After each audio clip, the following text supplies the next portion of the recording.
할렐루야. 오늘도 주일을 맞이해서 주의 전에 나와 예배하는 여러분들에게 하나님의 크신 은혜가 함께 하시기를 주의 이름으로 축원합니다.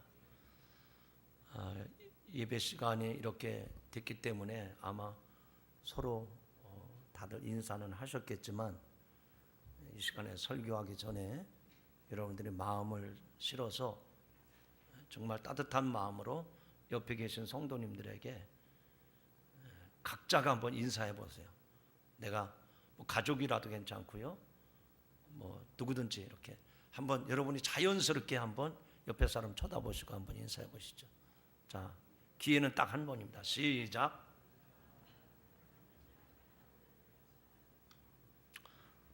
인사를 하라 그러면 그냥 목례하는 정도로 굳이 뭐 안녕하십니까? 별일 없었습니까? 아침 식사는 했습니까? 이렇게까지 안 하죠. 인사 중에 최고의 인사가 뭘까? 특별히 지금 교회력으로 보면 예수님의 오심을 간절히 소망하는 그런 대림절인데 이런 그 교회력에 맞춰서 우리가 최고의 인사가 뭘까? 이렇게 하면 금상첨화가 됩니다. 한번 따라 하실까요? 마라나타, 주님 곧 오십니다. 저를 쳐다보고 하지 말고 옆에 사람한테 따뜻하게 손을 붙잡고 악수하면서 시작. 그러면 격에 맞는 인사가 되고요. 최고의 인사가 되는 거예요. 나라마다 인사말이 다릅니다. 우리 옛 조상들은 서로 만나면 안녕하십니까? 또 우더른한테는 진지 드셨습니까? 라고 물었습니다. 그리고 어떤 분은 말하기를 우리는 옛날부터 늘 가난하게 살아왔기 때문에 하루 세 끼만 식사를 제대로 하는 것도 아주 상당한 일로 여겼습니다. 일리 있는 이야기라고 생각이 됩니다. 아무래도 만나서 주고받는 인사말은 지금 가장 시급한 거, 중요한 거, 그것부터 물어보는 겁니다. 그래서 밤새 안녕하셨습니까? 또 날이 밝았는데 진지는 드셨습니까? 이게 우리들의 옛 사람들의 인사법이었죠. 그렇다면 우리 예수 믿는 사람들은 어떻게 인사해야 될까요? 대부분 할렐루야, 샬롬 이렇게 인사들을 합니다. 뭐 늘 우리 교회에서 예배를 마치면서 성도들에게 꼭 인사하는 법을 가르쳐 드리는데 그 인사 내용은 그날 주신 말씀을 꼭 붙잡고 격려하면서 또 새롭게 도전을 주는 그런 마음으로 인사말을 드리고 있습니다.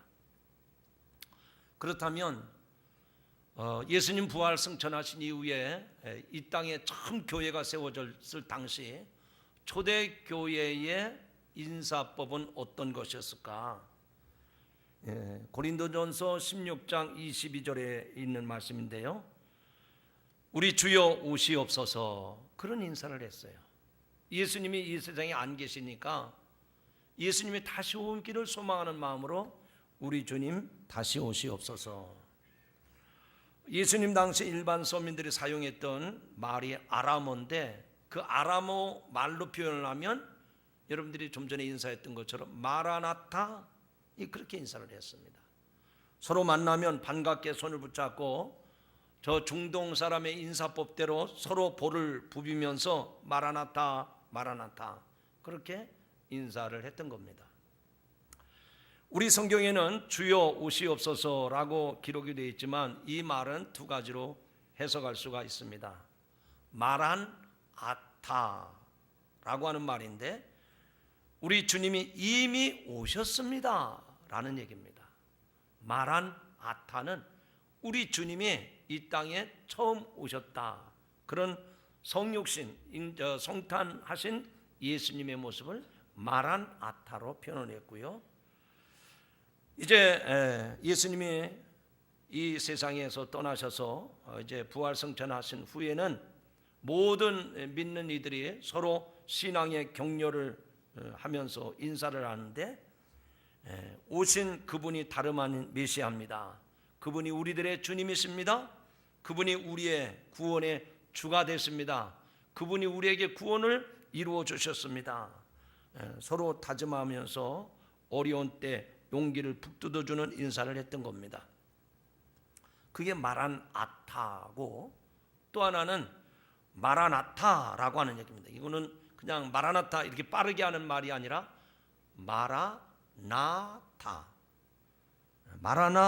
이렇게 인사를 하는 겁니다. 그러면 그 내용이 좀 달라집니다. 주님이 오셨습니다, 그 인사가 아니라 주님이 다시 오십니다. 마라나타 하면 주님이 다시 오십니다 라는 뜻입니다. 그래서 주님은 지금 하나님 보좌 우편에 계셔서 거기에 머물러 계신 분이 아니라 반드시 다시 오셔서 이 땅을 심판하시고 우리의 구원을 완성시켜 주십니다. 어렵고 힘들더라도 소망을 가지고 인내하며 참고 기다립시다. 그런 의미로 마라나타 이렇게 인사를 했던 겁니다. 그러므로 교회는 주님이 오신 것을 기점으로 출발해서 주님이 다시 오실 때 그 긴 여행은 마치게 됩니다. 마라나타에서부터 시작해서 마라나타로 완성되는 것이 우리 주님의 구원 계획입니다. 성탄절을 나타내는 말로서 아무래도 임마누엘이라고 하는 말이 적절할 것입니다. 하나님이 우리와 함께 계십니다 라는 뜻인데, 이 부활절기에는 우리가 부활절을 보냈지 않습니까? 부활절에는 할렐루야, 주님 살아나셨습니다, 하나님을 찬양합시다, 그런 뜻으로 할렐루야를 부른다고 하면, 이제 이 예수님이 다시 오시는 강림절에 가장 적합한 말은 마라나타입니다. 주님은 이미 오셨다는 사실을 확신하고 다시 오실 예수님에 대한 소망을 일깨우기 때문입니다. 그런 의미로 오늘 이 아침에 다시 한번 인사해 보시죠. 어떤 인사가 좋겠습니까? 시작. 마라나타. 마라나타가 아니라 마라나타. 한번 다시 해볼까요? 마라나타. 그러니까 얼굴 표정도 밝아지잖아요. 우리 여기 앞에 계신 분들이 대표로 한번 인사해 볼까요? 조금 오랜만에 만난 것 같은데, 한번 윤석창 원사님, 한번 우리 김천국 원사님, 멀리 또 해외까지 갔다 오신 분인데 두 분이 한번 시작. 참 잘하셨습니다. 마라나타. 이렇게 인사하면 정말 좋은 인사가 될 것입니다. 자, 앞서 말씀을 드린 것처럼 교회력으로 오늘이 대림절 세 번째 주일이라고 했습니다. 대림절, 대강절이라고도 얘기하는데, 이 대림절의 의미가 뭘까? 세 가지 의미가 있습니다. 첫째는 이 성탄절을 기다리면서 이미 오신 예수님을 확인하는 절기입니다. 따라합시다. 이미 오신 예수님을 확인하는 절기입니다. 사도 바울이 고린도 교회 성도들에게 권면한 말씀 가운데, 너희가 믿음에 있는가 너희 자신을 시험해 보라 라고 말씀을 했어요. 오늘 사도 바울이 저와 여러분에게 오셔서, 반석교회 성도들아, 너희가 믿음이 있는가 너희 자신을 한번 시험해 보라. 왜 그런 권면을 했을까요? 우리가 살아가는 이 세상은 그렇게 만만한 세상이 아닙니다. 소란하고 분주하고 복잡하고 얽히고 설키고 그야말로 뒤죽박죽된 이 세상에서 마치 예루살렘에서 예수님을 잃어버린 마리아와 요셉처럼 어처구니 없게도 예수님을 잃고 정신없이 살아가는 우리들에게 예수님, 사도 바울은 너희가 믿음이 있는가 너희 자신을 시험해보라, 점검해보라, 그렇게 말을 합니다. 그리고 바울은 이어서 말하기를, 만약 그리스도께서 너희 안에 계시지 아니하면 만일 그리스도께서 너희 안에 계시지 아니하면, 너희의 마음속에, 너희의 인격 속에, 너희의 삶 속에 예수 그리스도가 계시지 않다면 너희는 버리운 자라고 말씀을 합니다. 바라기는 이 시간에 여러분의 믿음을 재점검하고 확인하는 시간이 되시기를 바랍니다. 우리가 대림절을 보내면서 꼭 기억해야 될 것은 이미 나를 위해서 오셨던 예수님을 기억하는 그런 절기라고 꼭 기억하시기를 바랍니다. 두 번째 의미가 있다고 하면 지금 오시는 주님을 내가 모시도록 촉구하는 절기가 이 대림절입니다. 하나님은 독생자 예수 그리스도를 이 세상에 보내주셨습니다. 예수님이 이 세상에 오셔서 십자가를 통해서 구속의 큰 일을 다 이루시고 하늘로 올라가셨습니다. 그리고 올라가시면서 성령을 보내주셨습니다. 예수님을 주와 그리스도로 믿는 사람들에게 지금도 성령님은 함께 계심을 믿으시기 바랍니다. 그리하여 세상 사는 동안 성령 하나님께서 언제 어디서나 저와 여러분과 함께 하십니다. 우리를 인도해 주시고 보호해 주시고 우리의 필요한 것을 공급해 주시고 우리가 모르는 것을 가르쳐 주십니다. 그러므로 우리 자신이 성령님을 모시고 살아 움직이는 성전이 된 것은 너무나도 놀랍고 감격스러운 일이 아닐 수가 없습니다. 이 대림절의 두 번째 의미는 현재적인 의미로 지금도 우리는 세상에 버려진 고아와 나그네 같은 존재가 아니라 예수님은 이 세상에 안 계시지만 가시면서 우리에게 보내주신 성령님이 지금도 나와 함께 하신다고 하는 이 현재적인 의미가 여러분의 마음속에 꼭 새겨지기를 주님의 이름으로 축원합니다. 세 번째 의미는 예수님이 십자가에 못 박히시고 제3일에 무덤문을 열고 부활하신 우리 주님이 40일 동안 이 세상에 계시다가 하늘로 올라가셨습니다. 감람산에서 제자들이 보는 가운데서 천사들의 옹의를 받으면서 구름을 타고 올라가셨습니다.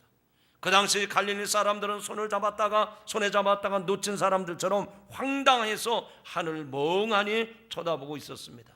그때 그들을 향해서 천사가 뭐라고 했습니까? 너희 가운데에서 하늘로 올려주신 이 예수는 하늘로 가심을 본 그대로 다시 오시리라. 아멘. 그리고 요한계시록 마지막 부분에도 내가 진실로 속히 오리라 라는 말씀을 주셨습니다. 여러분, 그래서 교회와 우리 그리스도인들은 주님의 약속의 말씀을 붙잡고 다시 오실 주님을 기다려야 돼요. 이것이 대림절의 미래적인 의미입니다. 우리가 예수 그리스도를 지금 우리 곁에 계시지 아니하지만 우리와 함께 하신 성령님을 통해서 약속하신 대로 주님이 다시 오시겠다고 하는 미래에 대한 소망을 갖는 것이 대림절의 궁극적인 의미인 줄로 믿습니다. 이런 의미를 깨닫고 정말 뜻 있게 의미 있게 우리 주 예수 그리스도를 사모하며 준비하며 기다리는 여러분들이 되시기를 주님의 이름으로 축원합니다. 오늘 본문 말씀해 보니까 두 부분으로 전개가 됩니다. 하나는 1절부터 4절에 나타난 말씀인데 여호와의 오심과 구원하심에 대한 약속에 대해서 확언을 해주고 있습니다. 두 번째는 5절부터 10절 말씀인데 여호와의 구원이 이루어질 새로운 세상에 대한 묘사가 이 말씀 가운데 있어요. 본문은 지금으로부터 약 2600년 전에 쓰여진 이사야 선지자의 예언이었습니다. 특별히 이사야는 이스라엘의 사회적 종교적 죄악을 지적하면서도 이스라엘의 유일한 소망은 메시아, 즉 예수 그리스도가 오신다는 것입니다.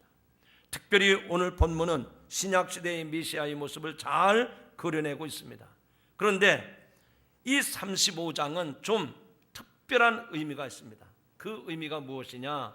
우리가 성경 통독을 하다 보니까 바벨론 포로를 붙잡혀 갔을 때 그 이스라엘 백성들이 종살이 하면서 정말 힘든 삶을 살았었어요.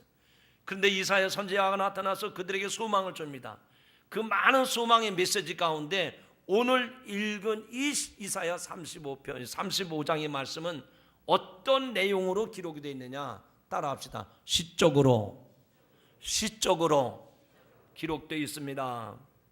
그냥 하나님의 말씀을 선포하는 내용이 아니라 하나님께서 우리들이 잘 알아들을 수 있도록, 깨달을 수 있도록 시적인 표현으로 쓰여진 말씀입니다. 그렇기 때문에 오늘 본문에는 비유와 상징적인 의미가 섞여 있습니다. 그래서 오늘을 살아가는 우리 한국교회 성도들이 2600여 년 전에 그 문화적인 배경과 히브리어로 쓰여진 시적이며 상징적인 내용을 이해하기가 어떤 면에서는 어렵습니다.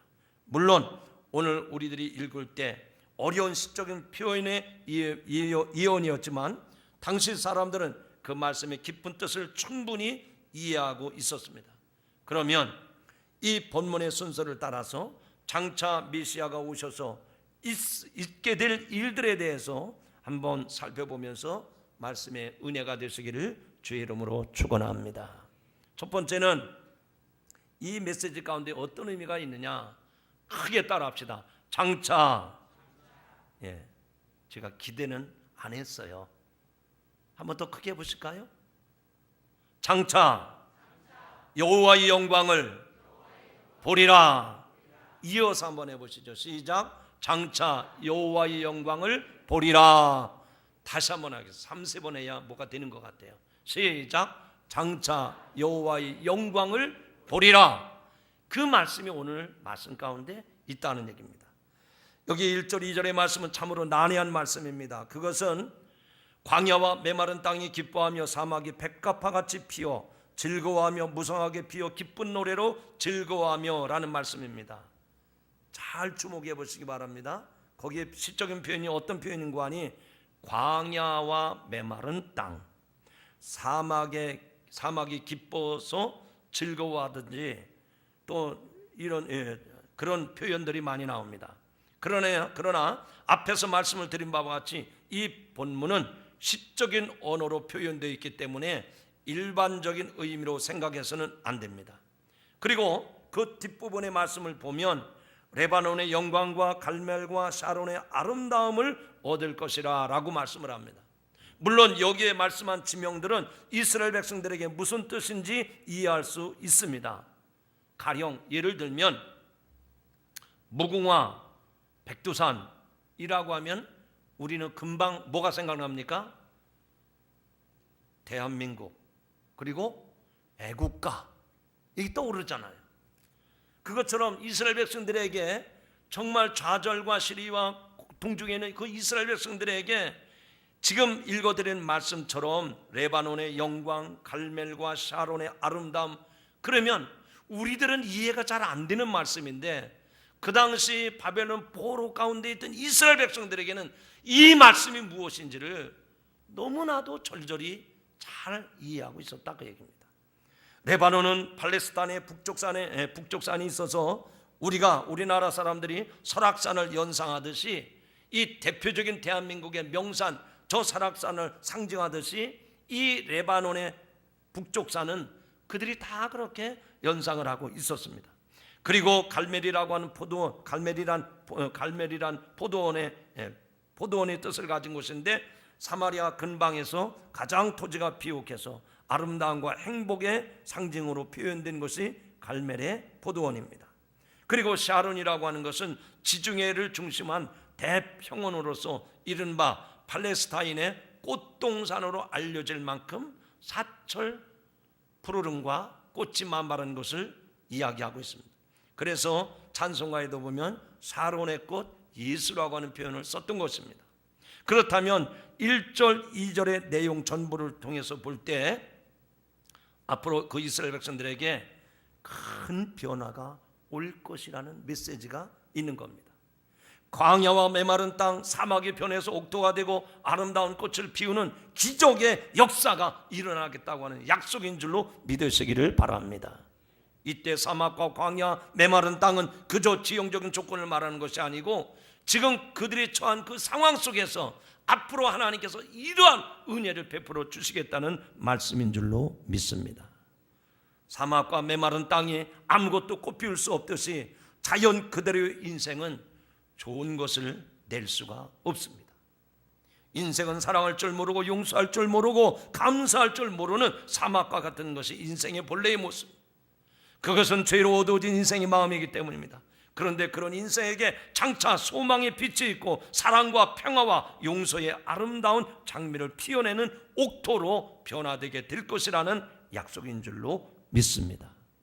시리와 좌절과 절망에 빠진 우리 인생에게 새로운 소망의 날이 다가오고 있다고 하는 메시지인 줄로 믿습니다. 그런데 그런 변화는 여호와의 영광 곧 우리 하나님의 아름다움을 볼 때라라고 메시지하고 있습니다. 인간은 하나님의 영광 앞에 설 때, 하나님의 그 임재 앞에 설 때 우리가 온전히 변화되는 줄로 믿으시기 바랍니다. 여호와의 아름다움, 즉 예수 그리스도를 개인의 구주로 영접할 때 죄로 찌들어가는 우리 옛사람은 다 지나고 예수 그리스도 안에서 새 사람으로 거듭나게 될 줄로 믿습니다. 사랑하는 성도 여러분, 우리는 이 메시아의 예언이 이제 우리의 현실로 다가오고 있습니다. 예수님께서 탄생했을 때 천군 천사들이 뭐라고 노래했습니까? 지극히 높은 곳에서는 하나님께 영광이요 땅에서는 기뻐하심을 입은 사람들 중에 평화로다라고 말씀을 했습니다. 바로 이 말씀이 우리에게 주신 약속의 말씀인 줄로 믿으시기 바랍니다. 우리가 예수님을 알기 전에 여호와의 영광과 그 아름다움을 보기 전에는 얼음처럼 싸늘한 마음이었습니다. 풀 한 폭이 장미 한 그루 자라지 않는 돌짝밭 같은 마음이었습니다. 그러나 예수를 믿은 후로부터 주께서 우리의 상한 마음을 고쳐주시고 우리를 그리스도의 마음으로 변화시켜 주셔서 그리스도 안에서 새 사람이 되게 하신 줄로 믿습니다. 사랑하는 성도 여러분, 하나님은 이 땅, 이 백성, 그리고 이 나라에 참으로 참담하고 힘든 상황이 왔습니다. 위기가 찾아왔습니다.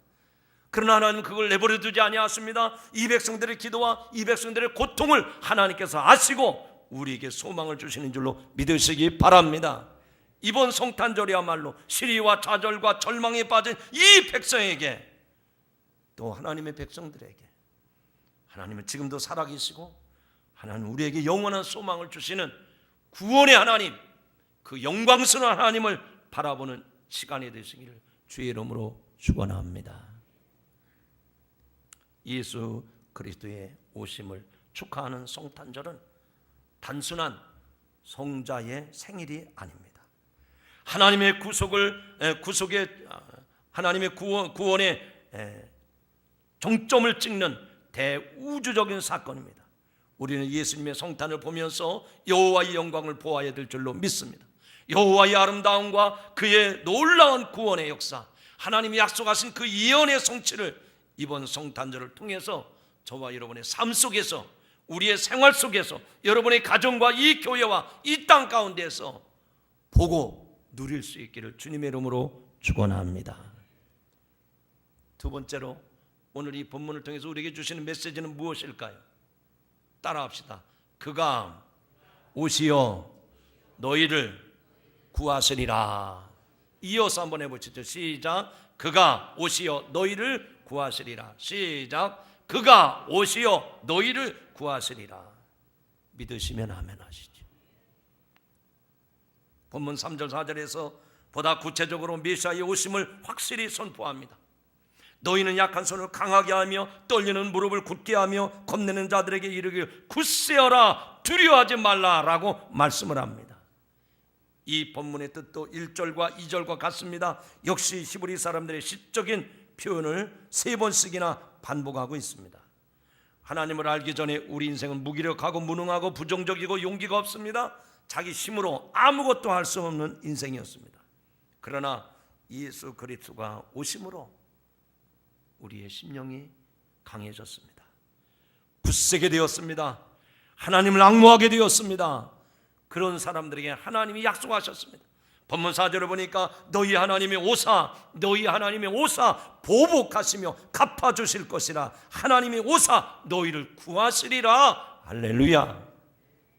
하나님을 잃어버린 인생을 불안과 초조와 좌절 속에서 무기력하지만 그런 인생들에게 하나님 자신이 이 세상에 오셔서 그런 우리들을 구원해 주신다는 약속인 줄로 믿습니다.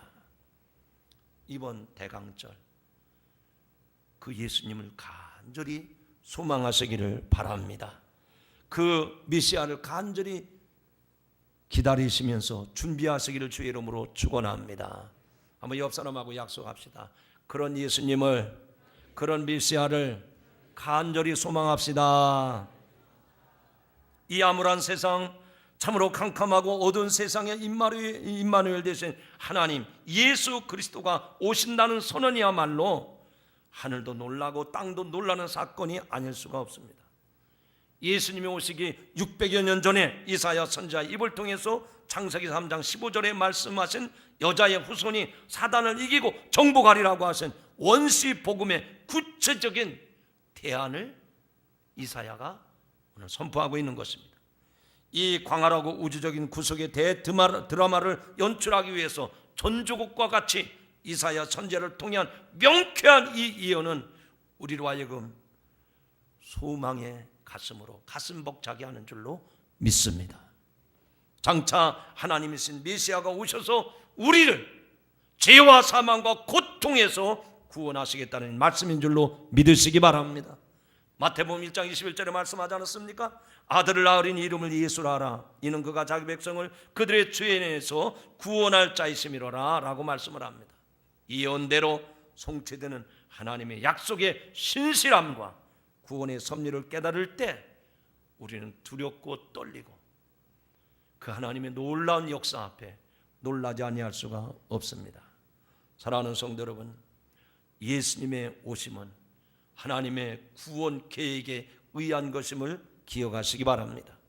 예수님은 어느 한 시대의 영웅으로 살다간 우인이 아닙니다. 그는 누구의 말처럼 유대 나라를 로마의 통치에서 해방시키기 위해서 정의를 위해서 싸우다가 실패해서 십자가형을 받으신 분이 아닙니다. 하나님이 이 애통하는 세상을 불쌍히 여기시고 그 백성들을 구속하시기 위해서 참 하나님이시며 참 사람이신 예수 그리스도를 메시아로 육신의 몸을 입히셔서 우리 가운데, 이 나라 가운데, 이 백성 가운데, 이 세상 가운데 보내신 줄로 믿습니다. 메시아, 그가 오심으로 모든 것이 해결되었습니다. 그가 오심으로 사탄이 꺾였습니다. 그가 오셔서 세상을 이기셨습니다. 그가 오셔서 죄를 이기셨다는 말입니다. 그가 오셔서 두려움을 몰아내고 담대한 믿음을 주셨습니다. 그가 오셔서 약한 손, 떨리는 무릎, 겁 많은 우리들에게 용기와 확신을 갖게 하셨고 우리로 하여금 하나님 나라의 거룩한 일꾼으로 세워주신 줄로 믿으시기 바랍니다. 우리 가운데 오셔서 냉랭한 가슴에 불을 지르고 하나님의 사랑의 넓이와 깊이와 복을 깨닫게 하셨습니다. 그가 오셔서 우리를 위해 죽으시고 우리를 위해서 부활하심으로 하나님이 참으로 살아계심을 우리에게 똑똑히 보여주신 줄로 믿습니다. 그래서 광야와 메마른 땅, 사막 같은 우리의 심령의 변화가 되어서 만발한 꽃을 피우고 향기를 드러내게 하신 줄로 믿습니다. 한번 따라 하시죠. 그가 오셔서 구원을 보이시리라. 주님이 오셔서 좌절과 시리와 고통과 절망 중에는 이 백성들에게 하나님이 구원하시는 그 영광스러운 모습을 오늘 이 성탄절을 기대하는 여러분들에게 허락해 주시는 줄로 믿으시기 바랍니다. 그렇다면 제일 중요한 겁니다. 과연 어떤 사람이 하나님의 구원의 영광을, 그 하나님의 놀라운 구원의 역사를 경험할 수가 있을까? 저는 이 설교를 준비하면서 여기에 도전을 받았습니다. 과연 그 이스라엘 백성들이 바벨론 70년 포로 생활 절망 중에, 우리로 말하면 일제치하 36년 동안 나라도 잃어버리고 이름도 잃어버리고 우리가 먹고 살 식량도 다 잃어버리고 절망 중에 허덕였을 때, 그때 누구도 하나님이 이 백성을 구원하시리라 소망을 갖지 못했었단 말이죠. 그런데 하나님은 그 똑같은 상황을 우리에게 지금도 보여주시면서 과연 하나님이 오셔서 이 세상을 구원하시리라 약속하셨는데 누가 그 하나님의 구원의 영광스러움을 볼 것인가? 오늘 말씀 가운데 8절에 보니까 깨끗한 자가 하나님의 영광을 보리라 라고 말씀을 하십니다. 하나님이 예비하신 거룩한 길에는 깨끗하지 못한 자가 지나갈 수 없다고 말씀하십니다. 하나님의 영광은 깨끗한 자만이 볼 수 있습니다. 여기서 깨끗한 자라는 말은 하나님의 계명을 지켜 행하는 사람입니다. 그래서 시편에도 청년이 무엇으로 그의 행실을 깨끗하게 하리이까? 주의 말씀만 지킬 따름이니이다. 시편 119편 어제 저녁에 읽었던 말씀이었습니다. 곧 하나님의 법을 따르고 죄를 떠난 자가 깨끗한 사람입니다. 하나님의 계명을 따르면 하나님과 같이 거룩함을 얻게 된다고 말씀하셨습니다. 하나님은 거룩하심으로 깨끗한 자들이 그의 영광에 참여할 수가 있습니다. 그래서 예수님도 마음이 청결한 자는 복이 있나니 그들이 하나님을 볼 것이라고 말씀하지 않았습니까? 이처럼 하나님의 그 거룩한 역사를, 하나님의 그 영광스러운 역사를, 하나님의 구원하시는 그 놀라운 일들을 누가 보느냐? 누가 알 수 있느냐? 깨끗한 자들을 본다는 얘기입니다.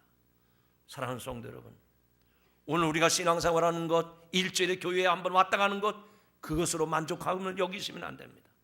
날마다 순간마다 때마다 일마다 내가 하나님을 경외하고 예수 그리스도를 내 주로 모시고 보혜사 성령님이 지금도 내가 어느 곳에 거하든지 나와 함께 하심을 믿고, 그래서 여러분의 몸과 마음과 삶을, 여러분의 인격을 성결하게 지켜갈 때에 하나님의 영광스러운 모습을 경험하게 될 줄로 믿습니다. 8절에도 보니까 또 이 하나님의 영광스러운 구원의 모습을 어떤 사람이 볼 수 있을까? 누가 경험할 수 있을까? 따라합시다. 지혜로운 사람이 볼 수 있습니다. 여러분, 여기서 지혜는 세상의 지식을 말하는 게 아닙니다. 인간의 경험과 인간의 어떤 노하우를 많이 가지고 있는 사람을 말하는 것이 아닙니다. 여호와를 경외하는 것이 지혜의 근본이라고 그랬는데, 하나님을 경외하는 자에게 하나님이 주시는 그 깨달음을 가진 사람, 그 지혜를 얻은 사람, 그 사람이 하나님의 영광스러운 구원의 역사를 경험할 수 있다는 말씀입니다. 본문 말씀 가운데 우매한 행인이 그 길로 다니지 못할 것이라고 했습니다. 지혜로운 자는 하나님을 경외하고 하나님의 뜻을 따르는 사람입니다. 그러나 우매한 자는 하나님을 경외함이 없습니다. 징계를 받고도 깨닫지 못한다고 했습니다. 하나님이 안중에 없는 사람은 악을 따르게 되어 있고 죄를 쫓아갈 수밖에 없습니다. 이것이 지혜로운 자와 우매자의 차이입니다. 하나님은 우리를 지혜로 부르십니다. 그래서 잠언 19장 8절에서 말씀을 합니다. 지혜를 얻는 자가 자기 영혼을 사랑하고 명철을 지키는 자가 복을 얻느니라 라고 말씀을 합니다. 우리는 예수님의 말씀처럼 진리를 듣고 행하여 구원의 길을 가는 지혜로운 사람들이 되기를 주님의 이름으로 부탁합니다. 지혜로운 자가 하나님의 영광을 볼 수 있다는 거예요. 마지막으로 이 하나님의 구원하심을 누가 볼 수 있느냐? 9절부터 10절에 나오는 말씀에 보니까 구속함을 받은 자가 볼 수 있다고 그랬어요. 오직 구속함을 받은 자만이 하나님의 대로로 갈 것이라고 말씀을 했습니다. 구속함을 받았다는 말은 하나님의 손에 건짐을 받았다는 얘기죠. 이사야는 이스라엘 백성들이 바벨론의 속박에서 해방되어 돌아오는 모습을 잘 설명해 줬습니다. 이스라엘은 구속자이신 하나님의 긍휼하심을 믿고 돌아와야 했습니다.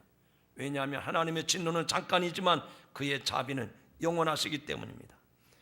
하나님이 이스라엘을 떠난 것이 아니었습니다.